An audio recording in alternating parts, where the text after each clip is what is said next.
You've been a bad, bad dog.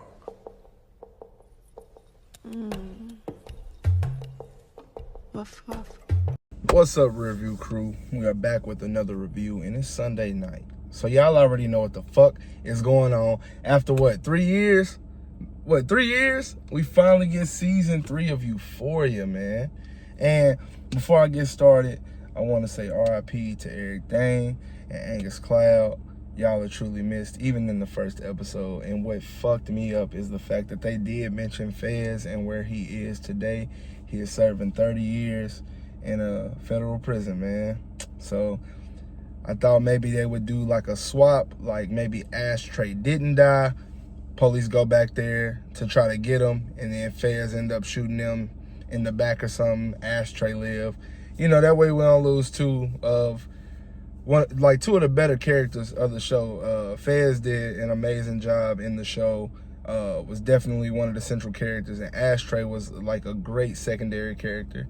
But we end up losing both of them, man, due to untimely circumstances. But RIP to both of those guys. Great actors, man, in their own rights, especially in the show.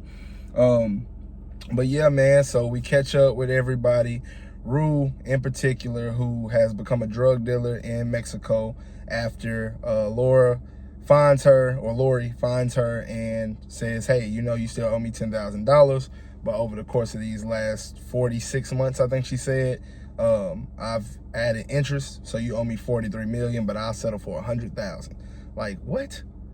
You should have just led with the $100,000. $43 million is crazy. But Rue's like, okay, so like, you know what I got to do, basically. So they have her being a body packer. For those who don't know, a body packer is someone who smuggles drugs anally, vaginally, or just swallowing it, like we see with Rue and the other chick, I can't never remember her name, the little drug addict chick who used to work with Ashtray and Fez. So they're doing this for Lori and her little team, and Rue has gotten herself into a predicament because when she takes the drugs to a guy named Alamo, turns out that the drugs are laced, and one of the women that Alamo employs ends up dying. Alamo is this black man in Cali who owns a bunch of strip clubs, pretty much has a whorehouse where he is in the business of pussy, as he says. The most sought after resource in humanity. Let's just face it. He's spitting nothing but facts there. We also see Marshawn Lynch in this episode as kind of like an enforcer for him, and also the guy who played Rolla in Power. I don't know his real name, but R.I.P. Rolla, man. That was he was gonna be a solid character. I wish Ghost would have never killed him off. But let's stick to Euphoria. We see that Cassie is now a content creator who is having a disagreement with Nate, who she's engaged to right now, about how she can make money on her own. Nate, of course, took over his dad's business, but he's finding out that everything that glimmers is not gold, and it is very tough for him to build a foundation in California, probably due to, like, you know, the pricing and so many people like being in that type of field. It's kind of hard for him to gain his ground. So he's not necessarily struggling with money, but he doesn't have the money free enough to fund the wedding the way Cassie sees fit. So she's like, hey, I can pitch in.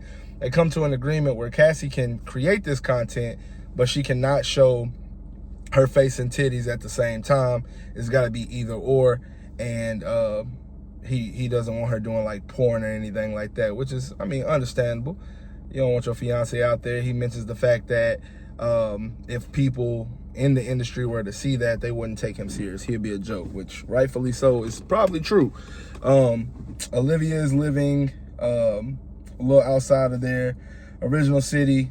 She sees Rue every now and then, but she's been avoiding contact with Fez, just kind of like, you know, their timelines haven't been adding up, but it's probably, you know, due to the fact she didn't agree with the lifestyle that he was living in the first place. So, but, you know, we are here, Euphoria season 3.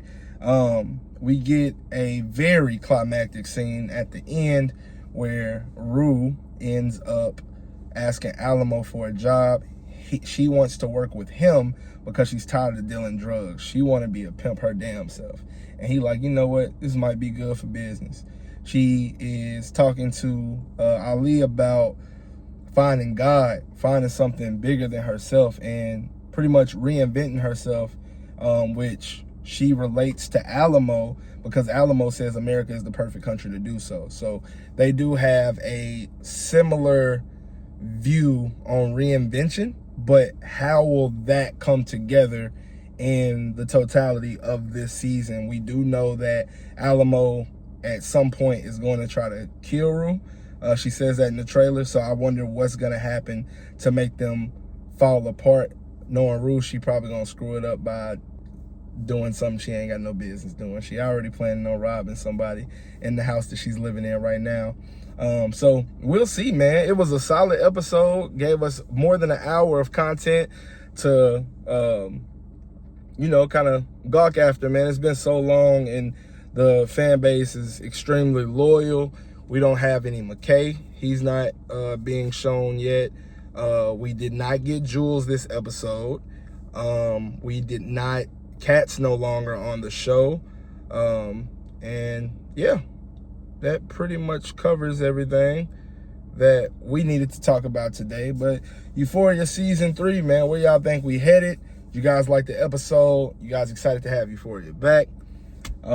Yeah. I'm gonna leave it there, man. And just like every other time, we are going to leave this one in the rear view.